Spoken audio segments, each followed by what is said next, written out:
All right. Hello, I am John from Carbon Sound. Usually you'll see our host Sonny in the seat, but today I have the honor and privilege of sitting down with Ricky from Waterwave. There's a decent amount I want to cover today, whether it's talking about the local scene, what Waterwave's been up to in 2024, what you guys hope to accomplish in 2025. But I think the place to start is just who is Ricky and how is it hard to not say Ricky from Waterwave TV when we're talking about you? Well, I'm Ricky. I don't know who I am outside of Waterwave is kind of like a lot of everything. I like sports. I like gambling. I like poker. I like investing in stocks, crypto. Just got married. I have a kid on the way. Life's kind of crazy in personal life, but the Waterwave side, we own the clothing store. We do the podcast. We throw concerts. Kind of vlog personality, funny comedian on the internet, kind of trying to do a little bit of everything, and that's kind of been like a really upside but also a downside of just trying to figure out what we're doing. But yeah, that's kind of who I am. Yeah, and it's music and entertainment overall kind of as this umbrella term for Waterwave TV, but it also has like specific coverage of the Minnesota music scene, to be fair. Yeah, no, that's how we started, and that's still like our roots for sure. Being based out of Minneapolis, we'll always like be able to know more about Minneapolis than anywhere else. So as we grow and try to expand our media company, we still want to always like shed a light on what's going on in Minnesota, whether it's music or even just like references to things that are happening around the city, Twin Cities, or even just anywhere in Minnesota. And it seems like over the years, you guys have just done an increasingly better job of like having these kind of niche references to Minnesota, or just like kind of found your pocket within the Twin Cities sphere. But what were the origins of Waterwave, and how did you become kind of like familiar with the Twin Cities music scene? Yeah, so the Waterwave actually came to fruition. Like the idea came in my head when we were in college in River Falls, Wisconsin. Everyone that's a part of Waterwave was from Minnesota though, but I grew up in Mankato, went to River Falls for football in school, and then I met people that you may know like Kelvino, Elliot, and like Tezzy Bands, Hunter, Angel. There's a bunch of people that were involved that aren't as involved nowadays, but they're still obviously part of the family and always will be. But that's where we all met, and I remember I took business class. I was in a business law class, and we were doing a project where it was like record labels are supposed to sign artists. They split the class in half. And I'm always the type to like doodle in my notebook or whatever, and I started writing down like making my own record label, and one of the things I wrote down was like Waterwave Records. And I don't know, Waterwave popped in my head because we were supposed to be like always carrying water with us for the football team, like always have a gallon of water and stuff like that. So like Waterwave, water's the new wave, like type of thing of like a mindset. And then I remember right after that class I went to the computer lab because it had like Photoshop and Illustrator on it, and I made the first logo. And then I go back to the dorms like, hey, I want to like vlog people's studio sessions and like go back to the Twin Cities and like interview artists, and like you guys all make music. I was vlogging at the time. They made music like Kelvino, and I was like, you want to kind of do this with me, help me out with it? And the other guys like Elliot and Tez and Hunter, they were throwing like the biggest parties in college in River Falls. So it was like you got the party side, we got the camera side, they got the music side. Like we can kind of like just kind of start something. And it started off like very unaware of the music scene for sure. Like I didn't know anything about rap in Twin Cities at all when I first started. Like I went to, I don't know if you're familiar with Nate Infinity. He went to River Falls. He was the first person I ever interviewed. Gotcha. Because he happened to go to my school, and he made music, and he was somewhere from Minnesota. I forget the exact city he's from, but so it kind of started there, and then just taking trips from River Falls to Minneapolis, and then in the summer Mankato to Minneapolis, St. Paul, whatever suburb people lived in. And that's kind of how I kind of like got my foot in the door, is just taking the initiative to like branch out and be that like, hey, I want to start this. And at the time I had 50, 100 followers. People didn't like, there was really no upside to doing an interview with me. It was more of like, maybe I'm finding someone that's never done an interview before. Gotcha. But that's kind of how I got introduced to the music scene, and I learned very quick that I didn't know much when I like posted like a list of like my favorite artists, and even looking back at it, I'm like, yeah, that was like it's nothing compared to like what I've learned. But yeah, that was kind of how it started. Yeah, absolutely. And do you feel like you learned the most through going to shows, or was it just through doing interviews and then finding people on social media? Because it does seem like, okay, now you know this artist, they're following this artist. Like, what was that process like? I'd say like the early days, I definitely thought shows was, was like the way to go to like learn from artists. or learn who's popping and stuff. And it kind of was, because you go to some people's show, and if they're, if it's packed and people are actually like excited to see this person perform, you're like, oh, they have like an actual fan base. And then there's also the side of it is like, oh, this person has a lot of love on social media. So it's like trying to find that medium of like people that have love on social media and can show it for themselves in person. But I definitely learned, I met a lot more people obviously on social media. It's more attainable. You can meet a million people a day on social media versus having to go to a concert and spend time talking to people. But at the time, definitely like networking, meeting people was the groundwork, being in the clubs, being at the shows, taking pictures of people and giving them my business card. Hey, follow me. I'll DM you the link. Yeah. That was like how we got our first, maybe you could say 1,000 followers. It's just Sure. being out, taking pictures of people, shooting free videos, just being outside, like letting people know, hey, I just started this and whatnot. And one big thing too is that you don't want to ask people for too much when you first meet them. I think a lot of people ruin opportunities when they meet like someone, let's just say even like a younger artist that comes up to me and it's like, why haven't I got my interview yet? Or let me get an interview before you even introduce your name and tell me what you do. Like, so that was one thing I kind of like always knew, is like, I'm gonna just let people know what I do and who I am and let them find me at some point. Like, I didn't like press like, I do this, I do that, but yeah, that was like kind of, I'd say, to kind of go back, like the shows and just being out was the best way to grow your brand and meet people. But social media is like, obviously, like you can grow your brand overnight in social media, so you can't ignore that part for sure. Right. And there was a lot of learning that seems like that came with that, and kind of understanding of who you wanted to be as a brand. Was that a talk you needed to have with your team? Like you mentioned Calvino and Elliot, like was that something you guys had to sit down and be like, okay, don't act like you own the play, like things like that, like when you guys were first starting? I feel like we were all of us are pretty like humble, quiet guys. Okay. So none of us were like, we're gonna have too many drinks and we're gonna be like grabbing a guy's shoulder and like explain to them why we're the hottest brand, and we're like, so I think like we probably had those conversations, but it was never really something that we had like a meeting like, all right, we're gonna act like this, we're gonna do that. Sure. It kind of just came natural.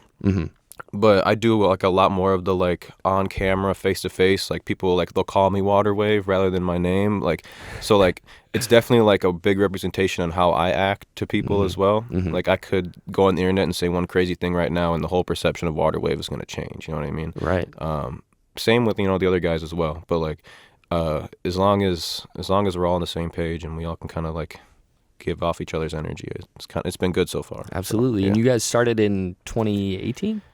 Yeah, technically that's when we like made our first Instagram post. Okay, like, sure. Like and like said, hey, Water Wave, this is what Water Wave is, what we're gonna do. Like I made a YouTube video in college, like, what is Water Wave? And it's like you can go back on YouTube page, scroll all the way down. It's a second video on our page, second from a music video I shot. And the mindset hasn't changed completely, but it's a lot different than it was back then. I was gonna ask what the video says. It's like, we're a platform that wants to help Minnesota artists grow, and then we're gonna like kind of what I explained how I first started it, and it's like we never planned on opening a clothing store or having like any of this other stuff we do. So I don't know, it's changed a lot, but it's obviously the core idea is still there. Yeah, totally. And we're reaching the end of this year, and I feel like what comes with that is kind of like looking back and then also looking ahead and thinking about goals and stuff. So I'm curious, like the origins around 2018, what the goals were there and what the goals feel like now. So I'd say 2018, my biggest goal was just meeting people. Sure. Like even all the way, I'd say like all the way up until even COVID. Like I would say until after 2020, we still like, I would say like we really started business when we got the store, because then we had like a physical place. But that 2018 to like 2020 time, I just wanted to meet as many people as possible. I wasn't from the Twin Cities at all. So just meeting like the people, and like back then it was like a lot of like clothing designers and like music artists obviously, but radio hosts, like just like figuring out the culture out here. Like I didn't want to just come in and act like I knew everything. I still don't even want to act like I know everything, because like I have my hands and feet in so many pots. But 2018, 2020, meeting as many people as possible, doing content, just being on camera, trying to like be in people's face all the time, having the Water Wave logo as many places as possible, going to concerts, putting stickers everywhere, giving everybody a sticker, giving everybody a business card. And now from like then on, the store has been a big thing, because it's one way for us to quit our jobs and actually live off of Water Wave was opening the clothing store. And even from 2020 to 2023, like this past year of the store has been like way more organized. Like we kind of started without like a true plan. We kind of just like, oh, this is a space. Oh, we got to prove for the lease. Shoot, we got to put some clothes in here so we can open next month. Yeah. And we didn't. None of us Yeah. had any prior like experience of like buying and selling vintage. I did a little bit of shoes in high school, but I don't know, like the world, like it changed really fast. And then it went from like, okay, we have a space to do the interviews and the store. And then it was like, well, the interviews got to take place outside of store hours because like it's all like noises and stuff in the store. It's Yeah. not like built like this where we have soundproof rooms every other corner. So how the mindset really, it went from everything media to like everything store with the media on the back burner. But going into 2025, like we've delegated a lot of stuff. We have employees to where like both can flourish at the same time is our plan. That's amazing. And Yeah. that's so cool to kind of see that progression, how it just started as, yeah, let me just go out and see people and let people know what my face is, now to the point where people are calling you Waterwave. How do you feel about that? Are you okay with being like a name lost within the brand of Waterwave? Yeah, definitely. Yeah. I like it. It's like obviously like if you called me, yo Ricky, what's good? Like usually it's either yo Waterwave or you're Waterwave, right? Or it's yo Yeah. your name's Ricky, right? You do the Waterwave stuff. So it's like either way, it's like it's still like I take it as a compliment or like as an idea that you watch what I do. Yeah. And I need people like that. Totally. And if you come up to me like that, and as long as you're not like on some like I need an interview, bro, or like why haven't you interviewed me yet, then like I'm gonna push you away and not want to talk to you. But like if you come up and you're just like I like what you do, I appreciate what you do for the city, then I'm gonna like have a conversation with you and like appreciate you. Because if I don't appreciate you, then now you might stop watching my stuff. Tell all your friends to stop. Like, oh, I met him one time and he's an asshole or whatever. You know, like, Yeah. that's not what I'm going for. So. And it's important to know like your community too and appreciate that. And speaking of appreciation, like looking back on this year, what were some of the highlights for Waterwave? Yeah. See, so this year was actually one of our like it was an interesting year for the media side because we didn't throw a concert all year until we have a concert in December 29th. I don't know how much I can say. I guess this one isn't going on the radio. So December 29th at First Avenue, 7th Street entry with QMO, Be Different, and Mac OC as like the main acts.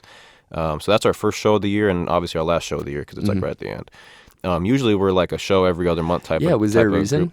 So we threw a clothing festival in the summer called Wave Fest, and that's going to be like something we want to keep doing every year and try to travel with it from city to city. But that was like a big focus, and I was like, I don't want to worry about concerts until this is over. And then when that was over, it was just like a lot of other like personal stuff was going on. I found out I was having a kid, and then like the store, we were trying to figure out the store really well, trying to hire employees, trying to figure out the business side of things with like, there was a lot going on. And then it kind of realized like, dang, we haven't thrown a show yet. And luckily we were still getting booked to open up for people. Like we opened up for Rich the Kid, 24K Golden. And then like even some of our artists like Humo, he's been he hosts the clubs every weekend. And like we still had a lot of music opportunities. I think Kelvino opened up for Thousand Van Fani this year too. So like we had a lot of like opportunities to still be in concerts, but like we didn't throw one all year, and that was kind of weird to us, and to me, just like not being on that stage hosting a show, it just felt kind of weird. But it was still nice to be able to, like we did, like the Rich the Kid one was Mankato State Homecoming, and that's where I grew up, so it was like a full circle moment of they reached out to book us. That's awesome. And we're like, yeah, let's do it, and getting paid to go back and perform at like the city you grew up in is like really cool, and it's usually like. Usually you take these like we would have used to like love these opportunities for free, and now we're getting paid for them. So it was like kind of an eye opener year of like this is how much our brand has grown, and this is how much we're worth. So going into 2025, like how can we leverage, all of our followers, all of our fans, all of our history, our resume? How do we actually leverage this to create a business? Because like that's like up until this point, it's really just been like, what can we like just kind of having fun on the internet, growing a fan base, and it's like. We haven't really had a true like structured business from like a true schedule, you could say. Like everything's just super like, oh, what are you doing tonight, what are you doing tomorrow? Like it's a lot on the fly. So it's been like a roller coaster, you could say. And And speaking of that, what were some of the more important lessons to learn like Mm-hmm. along the way, knowing that you guys are really starting to like get this handle on the business side of things? But Mm-hmm. was there a time where you learned lessons the hard way, or if things kind of felt too overwhelming? You guys were taking on a lot. Yeah. I'm trying to think. I'd say like learning a lot about like some big lessons I've learned is just even just like how people like other people in the community act. It's kind of like you don't really think about it as maybe a lesson, but even just like learning like what's important to spend your time on and what's not. Like I used to like maybe like make ends meet to like make a good impression on someone and like waste a bunch of my time on them or a bunch of my energy on them.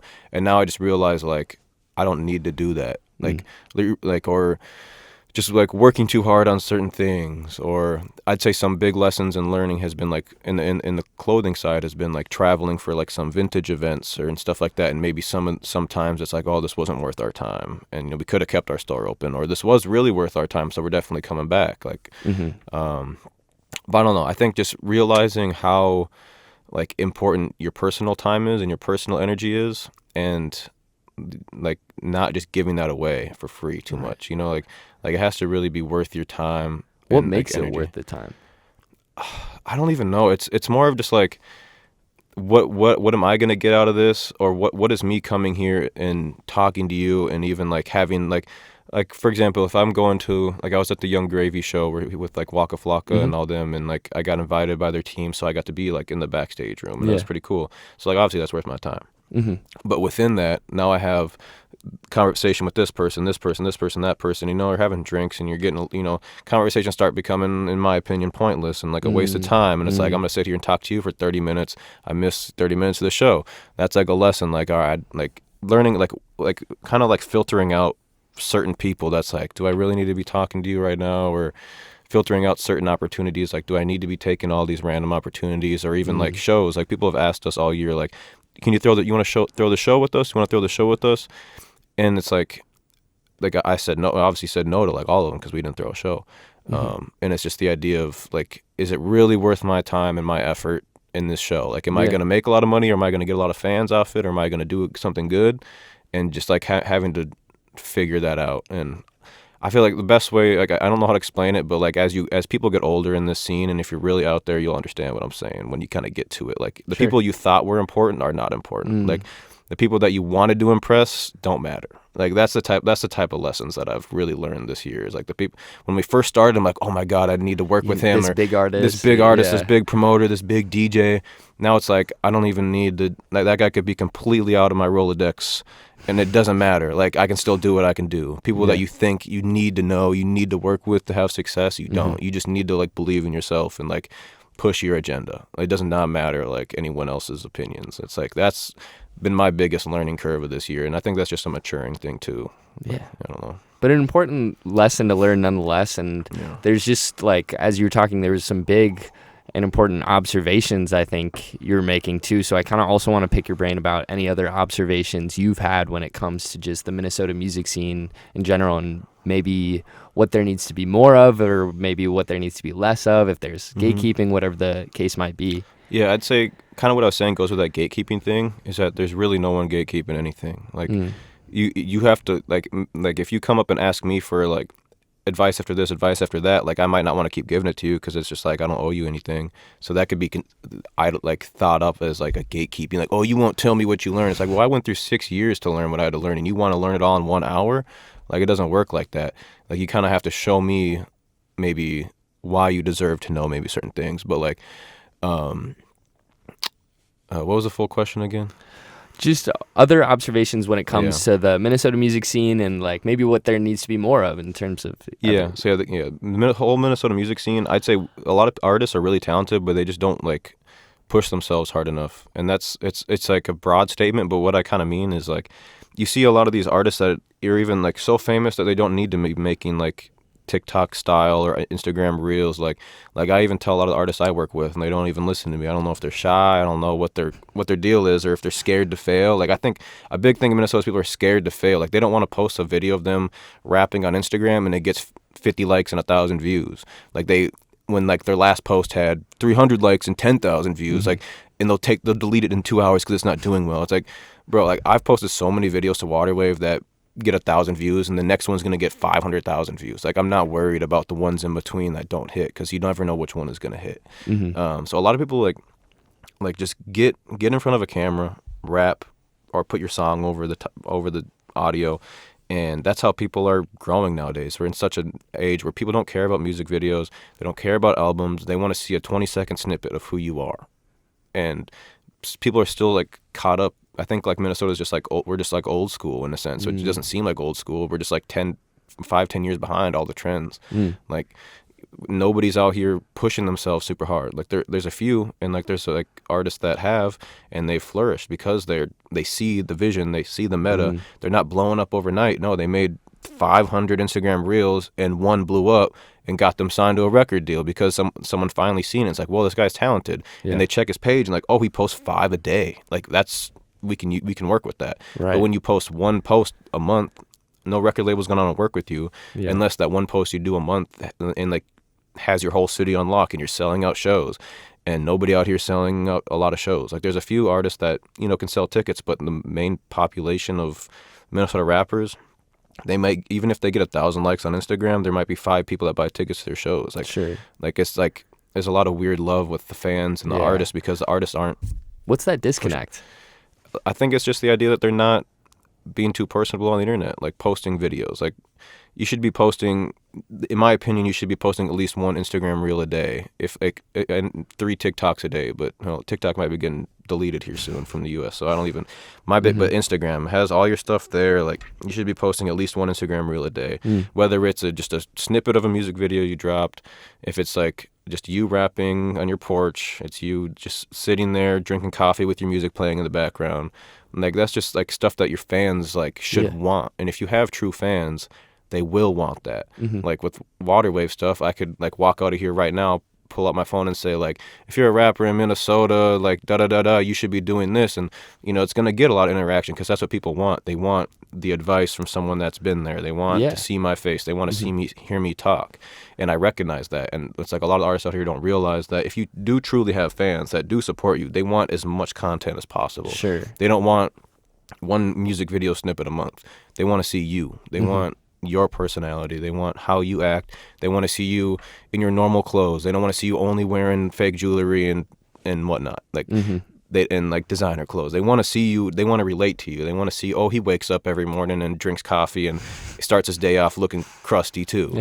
Like he doesn't just wake up a picture perfect person that he doesn't need my help. Like that's a big thing too. Is I think a lot of artists try to fake that they don't need help. Like their career is already good. Like they'll play the part of like, I'm already a poppin' rapper. And to me, I'm like, oh, well, he doesn't need my help then, or he doesn't need my support. I might watch from afar just to see how he goes, but he's already made it. And nobody out here, if you're still living in the Twin Cities and you're not touring and selling out shows, you need people's help. You're nowhere near the point where you can be like, I don't need no one's help. This is all I do. It's a good mindset to have, but you shouldn't show it that way. You know, you shouldn't show like I'm top dog and I don't need nobody's help. Like, and everybody could use some help from somebody for sure. Absolutely. And it seems like they almost need to take the approach you guys did of also like content, very important, but also just showing up and like meeting with different people in the community and things like that. I feel like is also really important. If I'm a fan and I want to support local artists here, like what's the best way to do that? I'd say going to shows is a big thing because that's like where you can actually like talk to artists and like get to know them. And buying the ticket to the show, I think a lot of artist friends like think that they shouldn't buy tickets to their artist shows, and like if you're like an artist best friend that normally goes everywhere they go, and maybe you're just automatically on a guest list, that's different. But a lot of artists or a lot of artist friends think like the 20th friend should just be showing up to the show for free and getting on all access. Like no, like that artist like worked really hard for all these opportunities, and then the more people that they try to string along and get into shows for free is only going to ruin their reputation with venues and promoters and like everything, security guards. Like it's like it just becomes too much when you're trying to demand too much, especially at such a low level. Like most of these artists aren't like making these venues money. The venues are helping the artists out by giving them opportunities. Like, what are they making? $500 a night? Like, they could have booked any national artist and made 5,000, 10,000 tonight. Like, it's not that like big of a deal for the venues, but definitely show up to the shows, buy tickets to the shows, support your friends. Like, a lot of times, like if the artists are selling more tickets to shows, they're going to get booked for more shows. They're going to make more money. In return, they're going to have a better reputation around the city. Like, it's just kind of how it goes. But also, like, just listening to your friends' music too. Like, it's not that hard. Like if like on the way here, I probably listened to 10 different artists on the way here. Why can't one of those be your friend? Like, it's like, and that kind of goes also with like competition in the city too. Like, I listen to so many different artists on a daily basis. If I'm going to listen to music, that there's a room for everybody to eat, and there's room for everybody to get their music played. So, like, yeah, show up to your friends' shows, buy their tickets to their shows, buy their merch. Like, people spend thousands of dollars at these designer stores but want their friends' merch for free. They think they're entitled to that shit, and it's like I don't know. Like, I support a lot of local brands. I'm like, I guess I only have one on today, but usually at least once a day, or one piece of my outfit a day is usually a local brand. Actually, I had two. Like, you got the wavy the jacket and the hibernation pants on. So it's like, I don't know. It's not that hard to support your friends. People just like feel entitled that like if their friend is the one that's doing these things, they need to get in for free. It's like, or need their items for free. And it's like, no, you should be the ones that's paying at the beginning, so that when they are rich and famous, that you are the one getting in for free, because they remember you were the ones helping at the beginning. Instead, you were the one holding them back at the beginning, and now they don't want to do with you because there's too many people around or whatever. And yeah, to do that. Yeah. Well, speaking of adding local artists to the rotation, what were some of the highlights 2024 local music wise? I guess I could say, like, what were your favorite tracks or artists that maybe you discovered specifically in 2024 or just were in heavy rotation? So I'd say 2024 felt like a year where everyone was kind of watching each other. Like, it didn't really seem like a year where I was like overwhelmed with music releases. Okay. And I don't know if that's because I was more focused on like the clothing store and like throwing the vintage festival and like obviously, like I said, my personal life stuff, like planning like an engagement, and then like knowing I have a kid on the way. Because I've been like kind of like, I feel like out of touch this year with a lot of the like local releases. And then even like I like kind of looked at my Spotify Wrapped, and it was like I spent more time listening to podcasts than music this year, which is like kind of normal for me, but like. But I don't know. I mean, I'm a little biased with like my team, like Trace and Green and QMO have been like going really crazy this year, like dropping a lot. But I know there's an artist. He's not from Minnesota, but he lives out here now. Is Be Different. It's actually Anthony Edwards' brother, and that's kind of why he's in Minnesota. But he's kind of taken over Minnesota a little bit, like in the underground scene. You know, obviously he's getting, you know, bigger opportunities because of where he's at with his family and with Anthony Edwards. But his music's good. Like, his music's actually really good. And he's been getting a lot of opportunities in Minnesota. And, like, the artists and stuff have kind of been accepting him. And we kind of talked about it in the interview I did with him that, like, you know, some people see a new guy come into their city and they don't want to, they say, oh, he's taking all my fans, da-da-da. Yeah. But a lot of people have been accepting him with open arms, which I like. But I don't know, like, I don't, without, like, kind of scrolling through my phone or like going through Instagram and just kind of like checking out artist page, like I don't even know if there is really like a true highlight from this year. I'm sure there's like a couple that are like really, really good.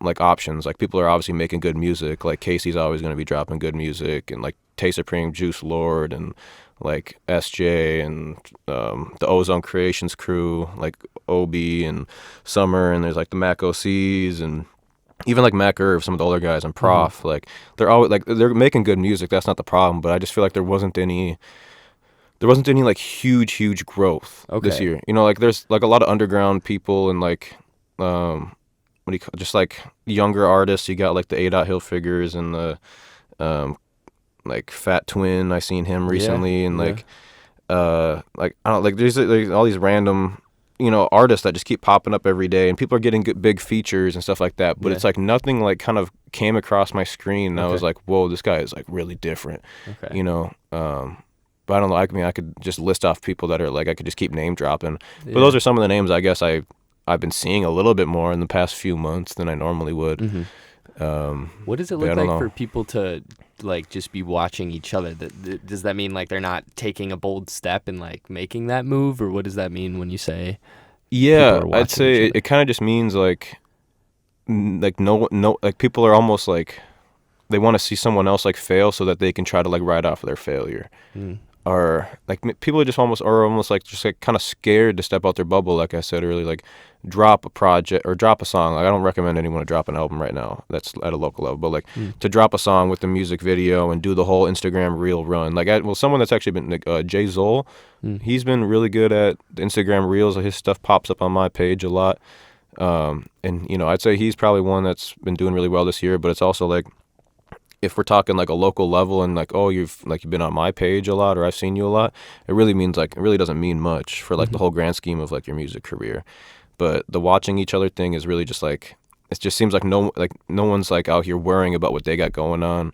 They're more worried about maybe just being better than the next person, which I think another fault that we have in Minnesota is everyone's kind of just worried about the next person. Where they stack up. Yeah, where they stack up to the other artists. And if you're worried about that, then your mindset is so wrong, and you need to go meditate, go in a sauna, drink some water, whatever you got. Like, you just need to reset your brain at that point if you're worried about stacking up to the next. Like people used to always like try to compare or like say like, oh, does Waterwave have beef with like Live on Lake Street or like MN Stand Up, Motivation to Hustle, Carbon Sound? Like, all you guys are all doing the same thing, and it's like, no, like there's literally like whatever they do isn't going to change what I do today. Whatever, you know, they do, whatever I do shouldn't change what they do today.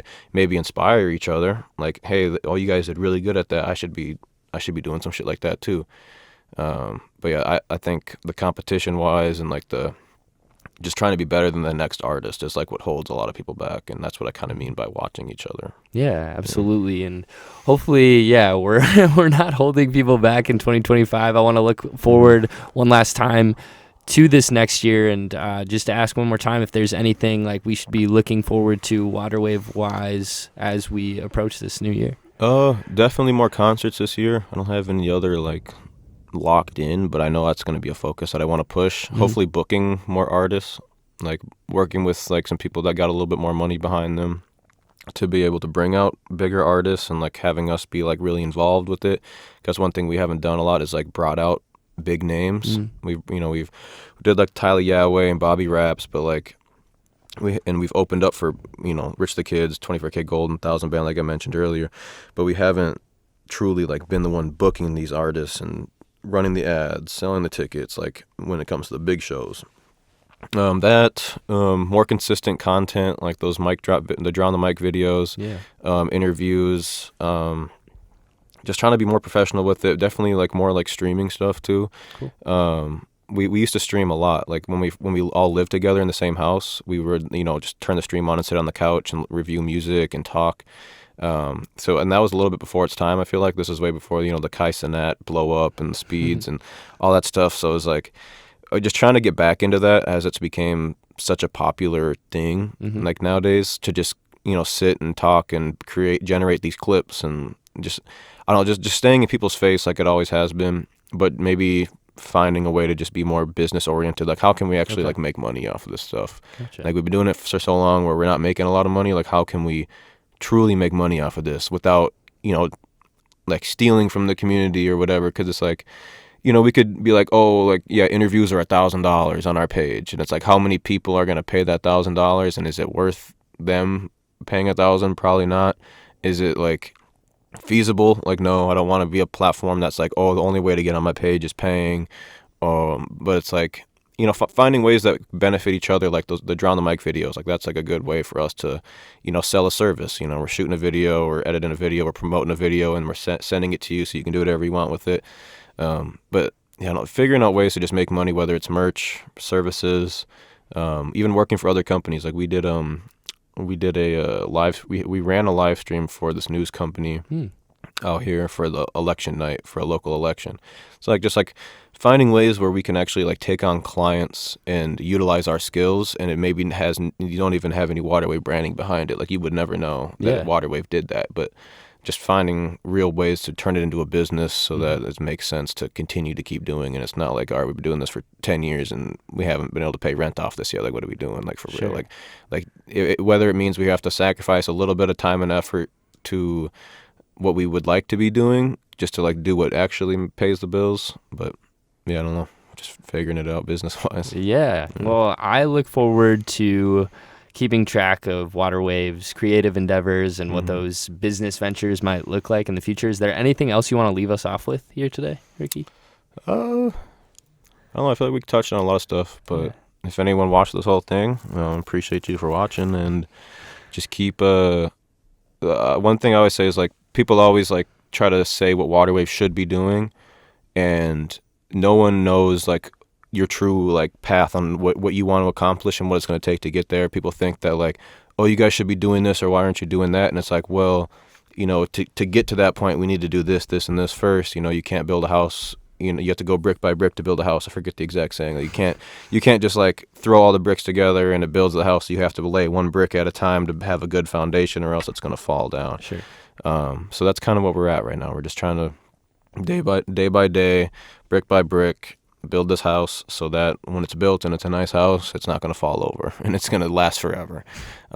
Is the type of idea. So however that applies to your business or your music, make it happen. Because every day people like try to tell me like what we're doing isn't right, or not that like our business isn't right, but like, oh, like you should be making these moves, you should be making those moves, and it's like I don't know, just trying to like realize, like taking criticism to a point to where it's like, oh, maybe you should be like checking out this artist, and we do check them out and they're good artists or whatever it is, but just don't let other people's perception like change your business's like outlook or like your true end goal of your business. Because I see how that happened with a lot of people. They get too much in their head and they quit doing what they're doing, or they change their whole route because of the hate they might be getting on the internet or whatever it is. But it's like there's people out there that'll like whatever you're doing, to an extent, obviously. Yeah, absolutely. Lots of good stuff to look forward to. Lots of bricks built. We're looking forward to that Waterwave mansion in the future. Definitely. Thank you so much for your time today. Of course. Thank you.